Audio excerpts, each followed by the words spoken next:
Imam al-Mahdi alayhi salam is here, and he appears and shows himself and is with the believers. And Imam al-Mahdi alayhi salam sent forward a messenger, and that is me, and he sent forward another messenger, and that is al-Hassan, and people have seen al-Hassan, and his name was in the will, and my name is in the will, and whoever saw me has seen Imam al-Mahdi, and whoever has saw al-Hassan alayhi salam has saw Imam al-Mahdi, and the first of us is Muhammad, and the last of us is Muhammad, and all of us are Muhammad sallallahu alayhi wa alayhi.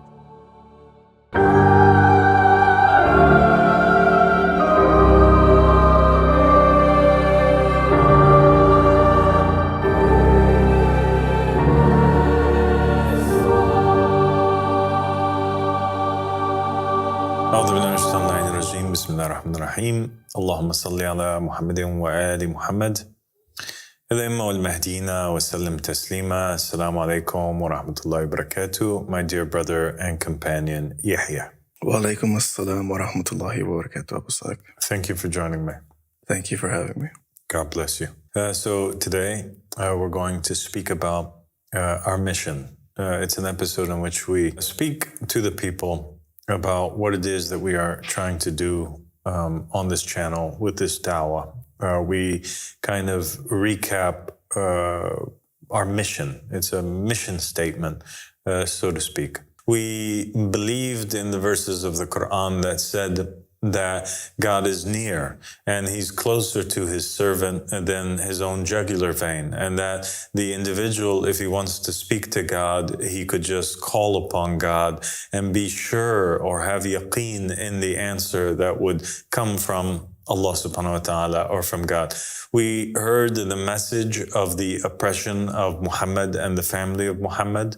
We heard that Jesus had said that he was going to send another comforter. We heard that he came as the Messiah. That is what we were taught, that he came to rule as a promised king. That is what the Jews were waiting for. And when he came, the people did not support him and did not accept him to be a king, and they chose instead for the release of a criminal, and they wanted to crucify their own king and their own Messiah. And so Jesus had to abort the mission, and Jesus had to say, I'm going to send another comforter who's going to come. So if he's a comforter and he's a messenger, then there must be another messenger who's to come. And we find that in history, there was another man whose name was Muhammad sallallahu alaihi wasallam, who claimed to be that particular comforter. And so we followed him, and we found that his family said that after him and after his message that he called the people towards, that great oppression came to them, and they were the ones who were his successors, and that the people that he appointed, whom were like the disciples of Christ, were to Christ, to him, the people turned on them and killed them and abandoned them, and they corrupted the religion after them, and they caused the Imam of our time to go into hiding and to be absent from the people. And we heard that the Prophet Muhammad ﷺ said that if a person dies and doesn't have a pledge of allegiance in their neck, they die the death of ignorance. And if they die and they don't know the Imam of their time, they die the death of ignorance. And so it was obligatory upon us to find the Imam of our time and to support him and to pledge allegiance to him, and to be like the youth in the cave, waiting and ready to support the Imam and to declare themselves innocent from the tyrant. And we heard that Muhammad and the family of Muhammad alayhi salam said that no faith is accepted except if we first declare ourselves innocent from the enemies of Muhammad and the family of Muhammad, the tyrants and the usurpers. And so that is the direction in which we went. And Allah subhanahu wa ta'ala took us, and he gave us many incredible dreams and insights from him. There were dreams that we had along the way. Each and every every one of our brothers and our sisters that are with me on this path. I myself have seen many dreams before on my road towards the Imam. There were dreams that I saw where I was standing on a great balcony and I look up on the sky and I see a full moon, and on the moon it is written, Baqiyatullah khayrun lakum in kuntum mu'minin. And that means the remnants of God is better for you if you are believers. And this particular verse is associated with Imam al-Mahdi alayhi salam. And one of his nicknames is the remnants of Allah, because he is the last remaining Imam from the 12 Imams. And so he's the remnant from the family of Allah, or the family of Muhammad. And so this dream was an indicator to me that I was on the right path and that the Imam was with me and that something was right around the corner that was waiting for me. I saw a dream also where I was lying on my bed, sleeping in the position in which I was actually sleeping.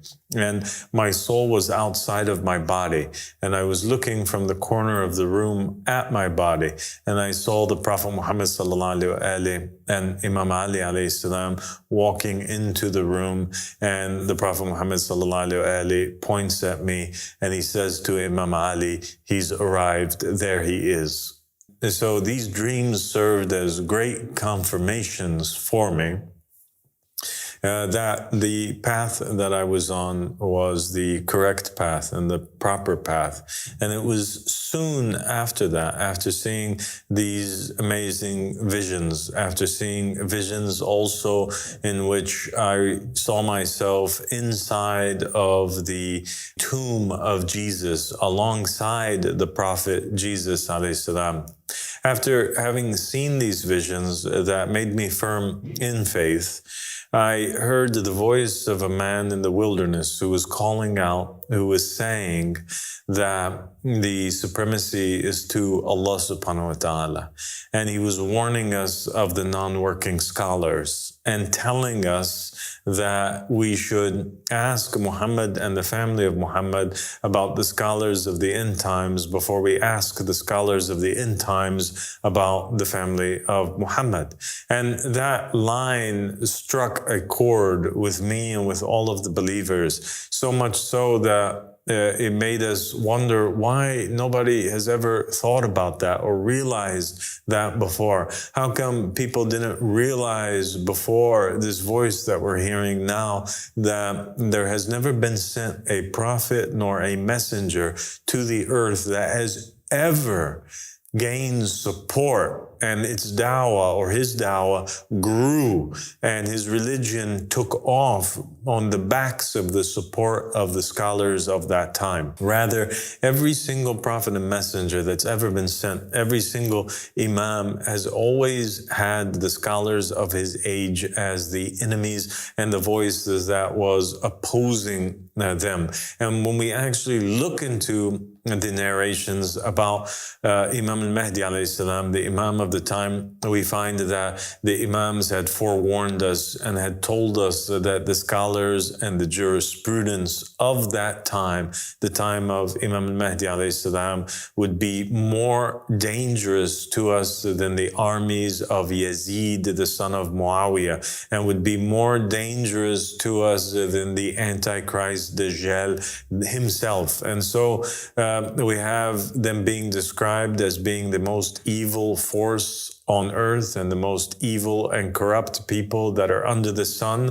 And the narrations also mentioned that they would be the frontline enemies against Imam al-Mahdi alayhi salam, in which he wouldn't start with any other enemy except for them. So those people that are waiting for Imam al-Mahdi alayhi salam or picturing Imam al-Mahdi as somebody who's going to come and fight against the Jews or to fight against the West or to do this or to do that, the narrations say the opposite of that. They say he doesn't do any of that stuff until he first takes care of business at home, and he defeats and destroys and fights against the hypocrites of the Shia and the non-working scholars whom are issuing fatwas to kill him. And lo and behold, we find that the same man who was telling us this particular message, who was calling towards the supremacy of God and telling us that the greatest sin that is existing on the earth today, the greatest sin that's existing on the earth today is not murder, it's not fornication, it's not adultery, it's not theft, it's not usury, it's not any of this stuff. The greatest sin that exists on earth is pledging allegiance to the tyrant. And that the concept of one choosing his own leader through democracy or pledging allegiance to a fake or a false imam or ruler or leader or king is the most dangerous crime that Allah subhanahu wa ta'ala will never forgive. And Allah subhanahu wa ta'ala said in the Holy Quran that He will forgive all things except for shirk. And Muhammad and the family of Muhammad defined shirk as associating with God a partner, not in the sense of worshiping two gods, because nobody after Muhammad worshipped the two gods anymore, but rather associating and pledging allegiance to an imam other than the imam who was divinely appointed by Allah subhanahu wa ta'ala. And that this is the entirety of religion. And Muhammad sallallahu alayhi wa alayhi had said in the Holy Quran, Allah subhanahu wa ta'ala said in the Holy Quran that He has not sent a single prophet or messenger except that they be obeyed. And so every messenger that came who was appointed by God came as a guide, but he also came as the leader and the ruler of the nation. And we find that Muhammad sallallahu alayhi wa alayhi, when he came, he didn't just come as a prophet, and then the people or the Muslims had, in addition to him, another king or another caliph. That would be a disaster. Imagine the Muslims, they have as a ruler over them a caliph that's living at the same time as the Prophet Muhammad. That's impossible. So the Prophet Muhammad, when he was here, he was the final messenger to the people, but he was also the caliph of the Muslims, the leader of the Muslims, the ruler and the king over them. And Jesus, when he came with that as a title, as a condition. He was meant to be the Messiah. The Messiah is the king of the Jews, the ruler over them, the successor to David and Solomon, the one who is meant to rule in the same likes as David and Solomon. And because they attempted to crucify him, the Muslims believe, each according to their own doctrine, that he will return in the end time precisely for that reason, in order that he may rule as David and Solomon ruled, and as he was intended to rule. And he would remove from the earth all of those false kings who were not appointed by Allah subhanahu wa ta'ala. And the same thing with Moses. We find that he came and the people were actually criticizing him. The Israelites were Qurah, and these people were criticizing him and saying that he's trying to be a king over us. And there was no political leader or ruler over those 600,000 Israelites that left Egypt except for Moses himself. And it was Moses who appointed his heirs, Aaron and also Joshua, who ruled after him. And so we find that it's the sunnah of Allah subhanahu wa ta'ala, that Allah subhanahu wa ta'ala is the one who appoints the ruler. That's how creation started off. Allah subhanahu wa ta'ala said, "Verily, I am making a caliph in the land." I'm the one who's appointing the caliph in the land. And he appoints Adam alayhi salam as the first successor, representative, ruler on the earth. He makes all things subservient and obedient to him. And he differentiates the devils from the angels in that particular way. Isn't it incredible that the narrations of Muhammad and the family of Muhammad, they say that the angels were surprised when Iblis fell, because they thought that Iblis was an angel like them. And so them, by the apparent look of the apparent physical appearance of Satan, they were unable to distinguish him and know that he was from the jinn and that he was not an angel. They didn't know that. The apparent appearance of Iblis was that of an angel. And the only thing that made them know that he wasn't an angel was the fact that he didn't prostrate to Adam and he didn't obey Allah subhanahu wa ta'ala in that. And the same thing goes for us humans. We are unable to know who are the ones that are the believers, that are like the angels in their obedience to Allah subhanahu wa ta'ala, and who are the devils that are amongst us from mankind, because we too are confused about the exterior appearance of them all. The only thing that we have to distinguish between them is that the believers obey and they prostrate to the leader or the ruler that is appointed by Allah subhanahu wa ta'ala, whereby the disbelievers, Iblis, and the children of Iblis, they do the opposite. They prostrate to the sun, they prostrate to the moon, they prostrate to the trees, to the wind, to the clouds, to everything that they can prostrate to, except for the Caliph of Allah subhanahu wa ta'ala. And that's precisely what we see happening in today's society. We find a small group of believers in every day and age that would withdraw themselves from society and that would follow the divinely appointed imam or successor, right? And the one that was appointed by God. Hence, whoever dies and doesn't know the imam of their time, dies the death of ignorance, whereby the devils and the sons of the devil will pledge allegiance to Putin, they'll pledge allegiance to Zelensky, they'll pledge allegiance to the Osama bin Laden, they'll pledge allegiance to Abu Bakr al-Baghdadi, they'll pledge allegiance to every tyrant and false scholar and false ruler and leader and the leader of the Muslim Brotherhood and I don't know who and this political tyrant and that political tyrant and ruler. And so all the people that engage in these types of elections and choices, and they choose and accept and love and adhere to a person who's not appointed by Allah subhanahu wa ta'ala, they become like the devil and the helpers of the devil, whereby Allah subhanahu wa ta'ala and those who follow Allah subhanahu wa ta'ala that contain in them the light of God, they only follow the one whom Allah subhanahu wa ta'ala appointed.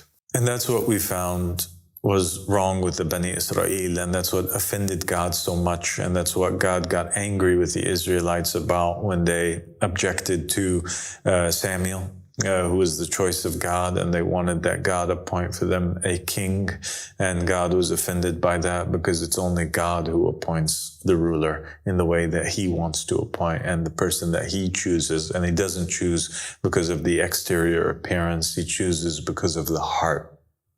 And we're unable to know what's in the person's heart. And we're unable to know who's good for us. And that voice that we heard was the voice of a man who was named Ahmad al-Hassan the Yemani, a voice of a man who was claiming to be a messenger from Imam al-Mahdi and claiming to be the promised Yemani. And the Yemani in the narrations of Muhammad and the family of Muhammad is a character who's a precursor to Imam al-Mahdi. He comes before him. He gathers his Ansar. He has a banner.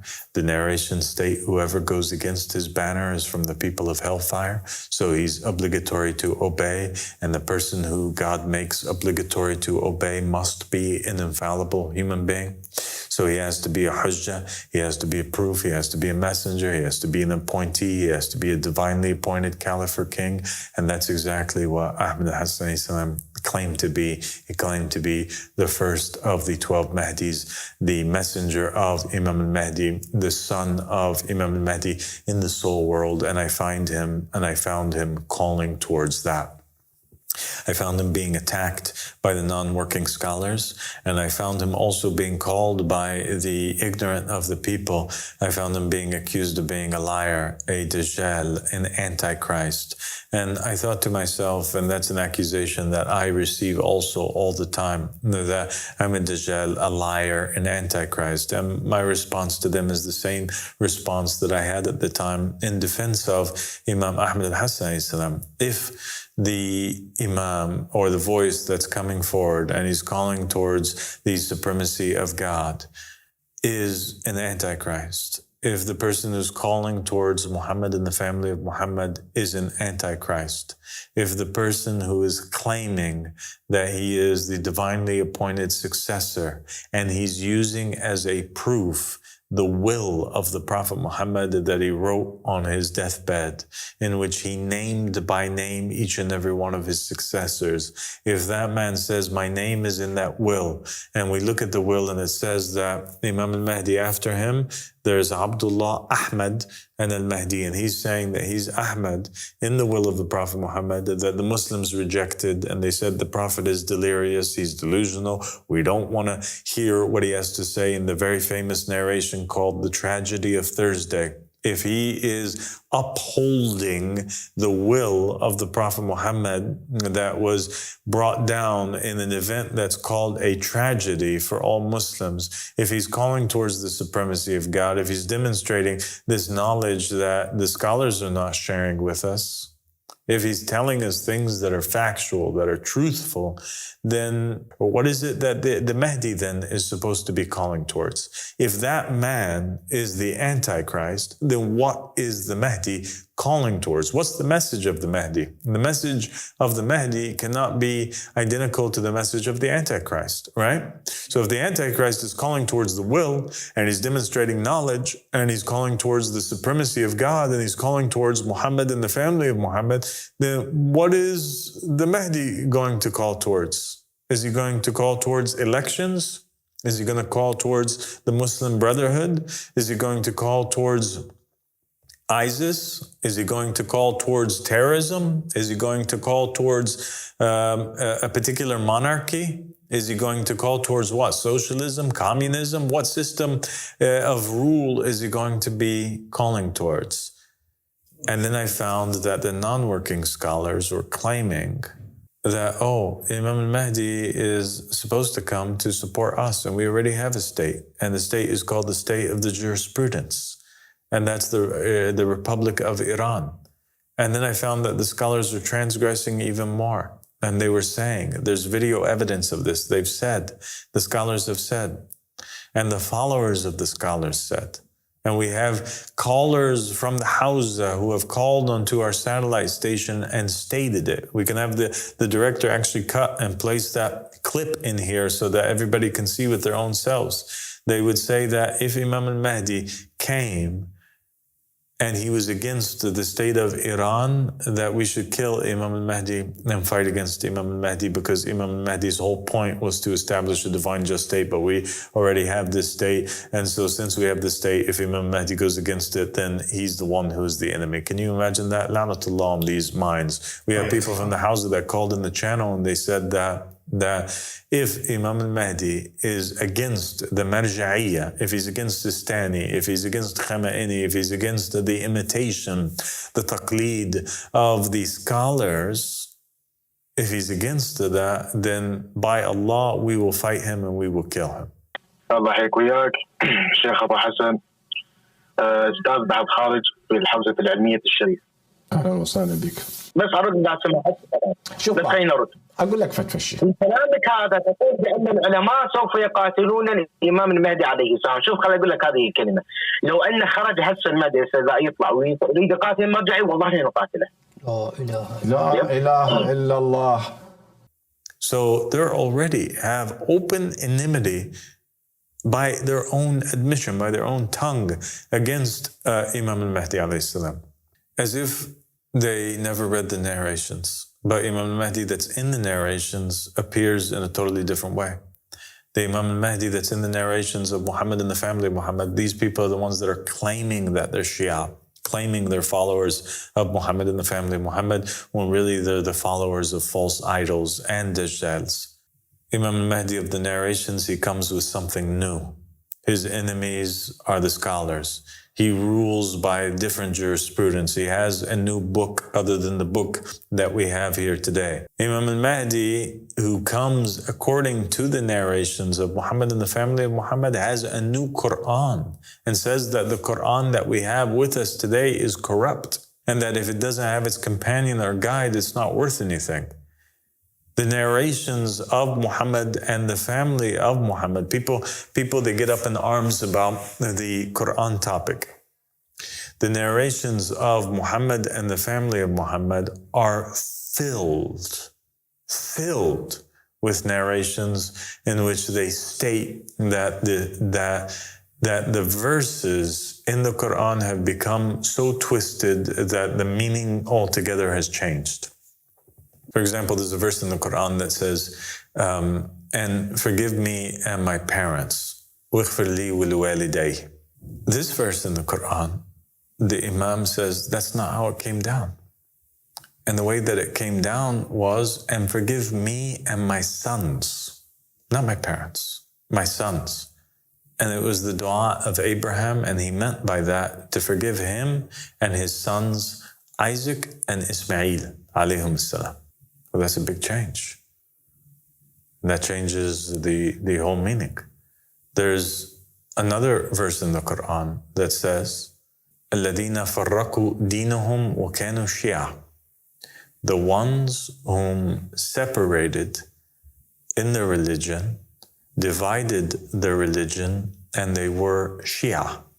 And many of the Sunnis say that that's proof that the Shia are divisive.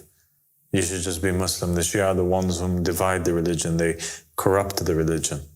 But Muhammad and the family of Muhammad said, no, that's not actually how it came down.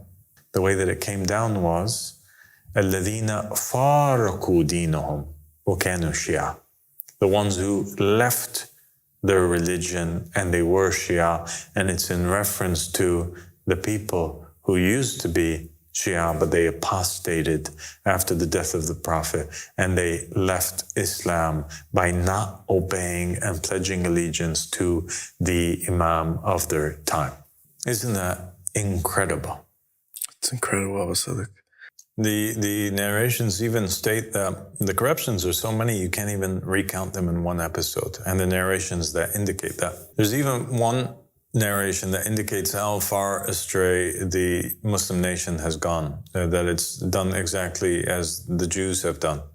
You know, the Jews, they state, like when you ask them about the verses in Isaiah that speaks about the crucifixion and the piercing of the Messiah, or the world savior, they say, oh no, the piercing of the Messiah, it's not about the Messiah, it's not about Jesus. So what it's about is about Israel. Israel itself as a nation, they got pierced. And Israel itself, they're the ones whom are going to spread justice and equity. Like they take the role of the Messiah and they place it on the nation or the Ummah of Bani Israel as a whole. They exonerate the nation of all its sin, and they make them and elevate them to the degree of the Hujjah themselves. And the same thing we find happening in the religion of Islam.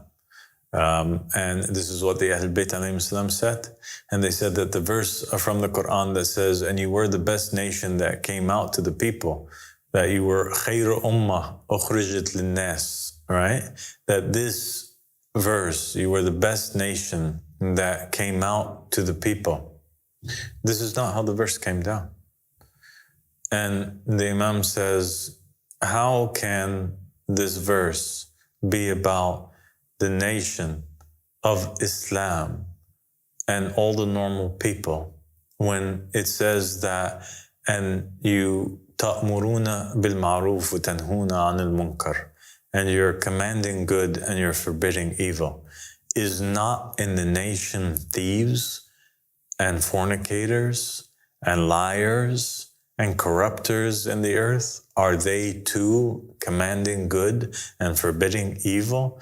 But rather the way the verse came down was, and you were the best a'imma that came out for the people. You were the best imams that were brought forth for the people, meaning the imams from Muhammad and the family of Muhammad, they were the best imams that came out for the people, and not that it was the best nation that came out for the people. So you see that the Muslims are taking all of the things that were attributed for Muhammad and the family of Muhammad, and they're taking them. And there's a whole lot of narrations that state that the verses that say, for example, and وَسَيَعْلَمَ الَّذِينَ ظَلَمُوا أَيُّ مُنْقَلِبٍ يَنْقَلِبُونَ, that these verses from the Quran had in there Al Muhammad, but the family of Muhammad was taken out. وَسَيَعْلَمَ الَّذِينَ ظَلَمُوا Al Muhammad أَيُّ مُنْقَلِبٍ يَنْقَلِبُونَ, that this is originally how it was.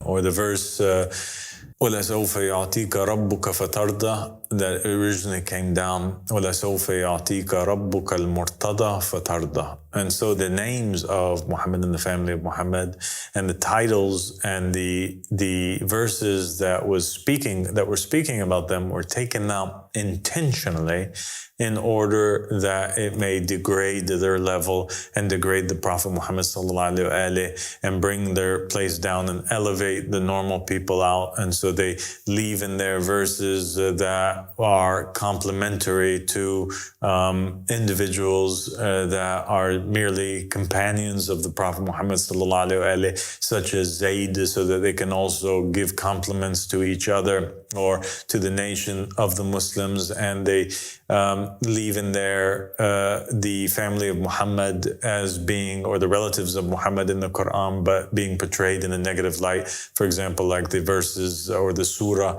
that concerns Abu Lahab, the uncle of the Prophet, who is against the Prophet, and the Prophet and God sent their curses upon them. That's fine. They'll leave verses like that in, but they will take out all the verses that are complementary to the Prophet Muhammad sallallahu alaihi wasallam or his family, or that commands the idea that we must follow the ruler. So if the Yemani is calling towards that, and they're calling him an antichrist, then what is the Mehdi calling towards? And so this voice that was coming out of the wilderness that said that the Prophet was oppressed, and that each prophet or each messenger commands or lists his successors by name and commands the nation to pledge allegiance to him and follow them, and that the Prophet Muhammad sallallahu alaihi wasallam did exactly that in his will on his deathbed.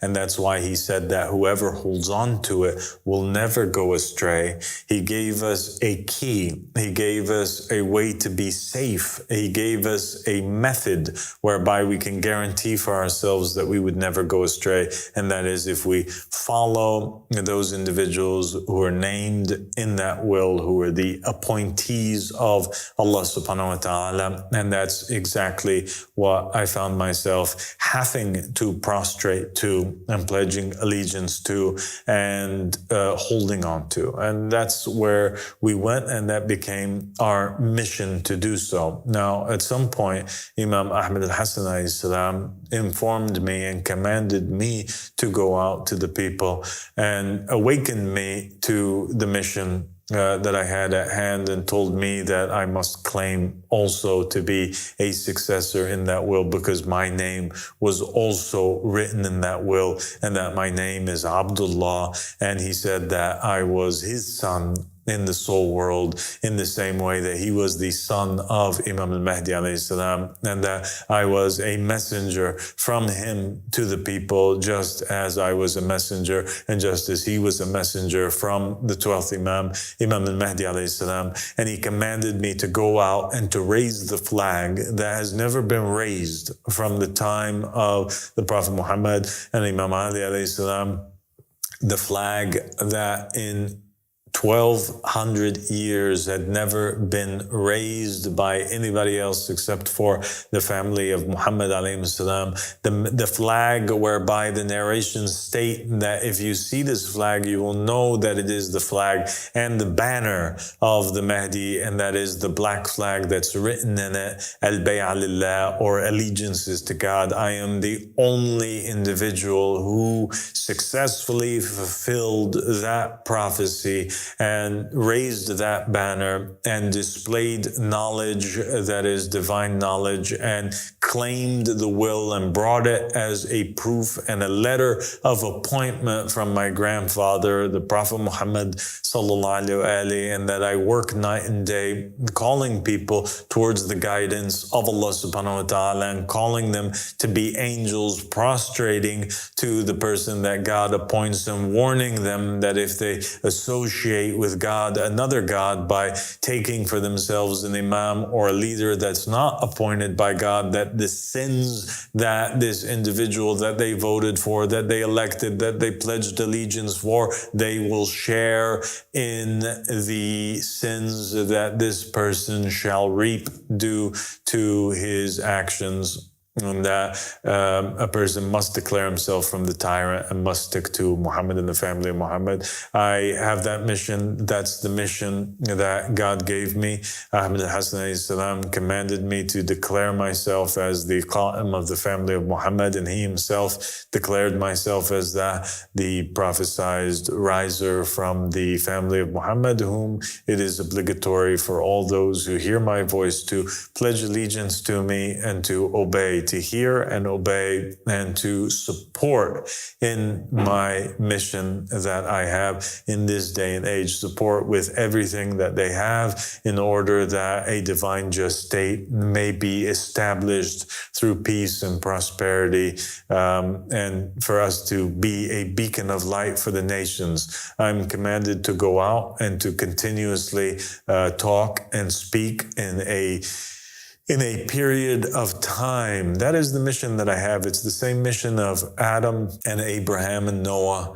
It's the mission of the Israelite prophets that came after Moses. It's the mission of Moses himself and Jesus. It's the mission of the Prophet Muhammad sallallahu alaihi wasallam, who spent 13 years. You see, each and every one of these prophets and messengers, before the relief came and before they had a state, they spent a time period making adhan in the people, calling out, waking them up in order, as the Quran says, men and women shall come forward, and men whom had kept their allegiance and their oath in the Adam world may come forward and support the messenger. The Prophet Muhammad sallallahu alaihi wasallam had a dawah in secret for 13 years, in which he spread the religion of Islam in taqiyya, in silence amongst the people, in secret, in the homes, before even going public. And then after that, that's when the migration came, and that's where he got the city of Medina, the city of the Prophet, and he had his own little divine just state there, and he gave asylum to the Christians and the Jews and to all the people that were being persecuted all around the world, and all of them lived together in harmony in that state. Jesus, he didn't have the chance to do that. He only had 3 years of his dawah in which he was going around, and he was actually just doing that, preaching to the people and claiming that he was mentioned in the book of Isaiah and displaying his knowledge and performing miracles in order that the people may recognize the truth. Moses spent 40 years preaching to the Israelites and allowing them to get prepared, and sending Aaron forth ahead of them to prepare the way before he came out and led them outside of the lands of Egypt and into Sinai and into the desert on their way to the promised land, in which they spent an additional 40 years after that. Noah, according to the narrations, he spent 950 years making dawah to the people before the flood came and before the ark came. And so nothing changes now. The dawah of Imam al-Mahdi alayhi salam starts, as the narration stated, that before the Mahdi, before the Sufyani, that there is a Yemani and there's an Egyptian. And Ahmad al-Hassan is the Yemani, and I'm the Egyptian, the Qa'im from the family of Muhammad, that have both been sent forward. And our job and our mission as such right now is to peacefully preach to the people and to awaken them and to call, in order that the lost tribes of Israel, the true Shia, the followers of Muhammad and the family of Muhammad, those whom are chosen by God, whose names are written in the tablets and in the books of Allah subhanahu wa ta'ala, the book of life, may gather from the four corners of the earth all those whom are the angels that have been scattered through the land, that prostrate to none and obey nothing other than the law of Allah subhanahu wa ta'ala and the divinely appointed ruler or caliph, gather together and support this call and support this dawah. People ask, where is Imam al-Mahdi alayhi salam? Imam al-Mahdi alayhi salam is here, and he appears and shows himself and is with the believers. And Imam al-Mahdi alayhi salam sent forward a messenger, and that is me. And he sent forward another messenger, and that is Ahmad al-Hassan. And people have seen Ahmad al-Hassan, and his name was in the will, and my name is in the will. And whoever saw me has seen Imam al-Mahdi, and whoever has saw Ahmad al-Hassan alayhi salam has saw Imam al-Mahdi. And the first of us is Muhammad, and the last of us is Muhammad, and all of us are Muhammad sallallahu alayhi wa.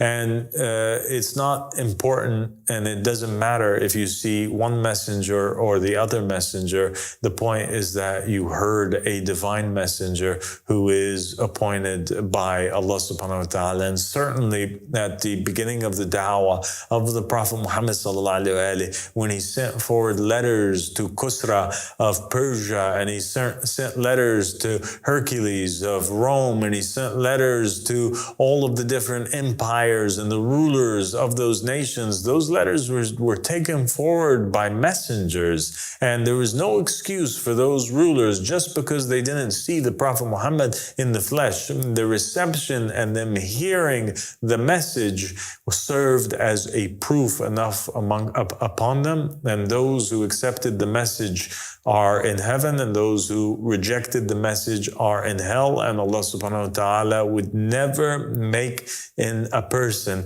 enter into heaven carrying upon him a sin that he kicked out an angel for or kicked out Iblis for, and that is the rejection of the Imam of the time. And so our religion is a foolproof religion. There's no a hole in it. Our religion is the religion of Adam, Abraham, Noah, all the prophets and the messengers. Our religion is the religion of Allah subhanahu wa ta'ala. We have the Spirit of God that dwells in our midst.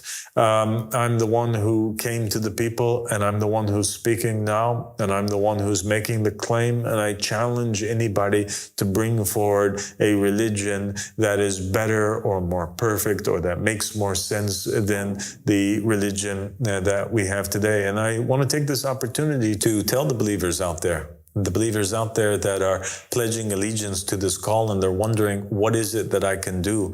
I think it's very important that they do everything that they can do to support this cause. And the Prophet Muhammad sallallahu alaihi wasallam said that the people are of different kinds, and there's a lot of evil that's going on in the world. And right now we're living at the very final hour, at the very final moment before catastrophe hits the earth, and people wish that they were dead. They will look for and call out and remember my name, and they will seek me because they are hungry and their families are dead, and they are seeking the mercy and the safety of Allah subhanahu wa ta'ala. And so I'm telling them before that time comes to go out there and decide, what kind of person do you want to be? Do you want to be a person who, when he sees evil, he forbids evil with his hand, with everything that he can? He supports the truth with his hand and with everything that he can? That he be like, or she be like, the disciples of Jesus or the disciples of Muhammad sallallahu alaihi wasallam, like Salman, who migrated from the east all the way to the Prophet Muhammad sallallahu alaihi wasallam, or like the disciples of Jesus that left their ships and left their jobs and left their family members and left the dead, bury the dead, in order that they may go forward and be apostles and messengers of Jesus Christ. And that's the best of faith, to be able to support with all your money and all yourself and your life and your blood in the end. Because Allah subhanahu wa ta'ala bought from the believers their own selves and their money in order that they may receive paradise. Or if you can't do that, if your faith is still weak, if you're still unsure, if you still don't know if you can do that, if you're still afraid, if you still have too much love of dunya, if you're still incapable of committing to the truth, then in that way, then at least use your tongue, the Prophet says, and change evil through your tongue, and inform the people that you live around, and hope that God forgives you and accepts that as enough of a support to make you enter into paradise through guidance of other people, by going forward in the lands, in your different cities, and preaching. The narrations of Muhammad and the family of Muhammad say that the qiyam, the rise of Imam Mehdi alayhi salam, doesn't happen until the message of God, His word, the supremacy of God has been raised in every single nation and spot on the earth. That means that there's a period of da'wah and believers pledge allegiance all over the world. Every country on earth has believers in it. Once that happens, then the beginnings of the promise come to pass. So go out there, spread flyers, put up stickers, speak to people, print books, print pamphlets, encourage people, engage in debates, ask questions, write letters, send emails, make comments, spread videos.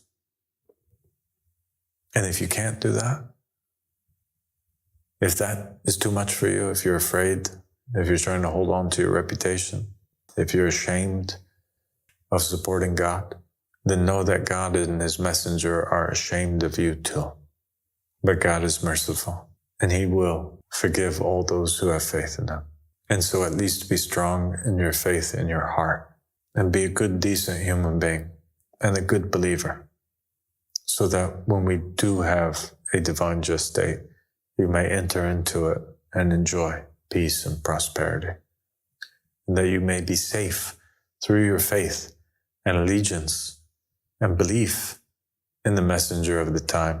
You may be safe from the punishments that will befall mankind due to their own choices, because they've elected and chosen maniacs and put into power devils that are about to destroy the entire earth, and that are threatening each other with nuclear weapons, and that have signed off on bills that allowed the development of weapons that would obliterate the entire earth and everything that's on it, and don't participate in elections of false tyrants, and don't support non-working scholars. And I say this saying of mine, and I seek forgiveness for you and for all your brothers, and for every shortcoming that we had. And all people are shortcomers in the rights of Allah subhanahu wa ta'ala. And alhamdulillah rabbil alameen. And sallallahu ala Muhammadin wa ali Muhammad. Al-Imma wal-Mahdina wa salam taslima. And assalamu alaikum wa rahmatullahi wa barakatuh. Wa alaikum assalam wa rahmatullahi wa barakatuh.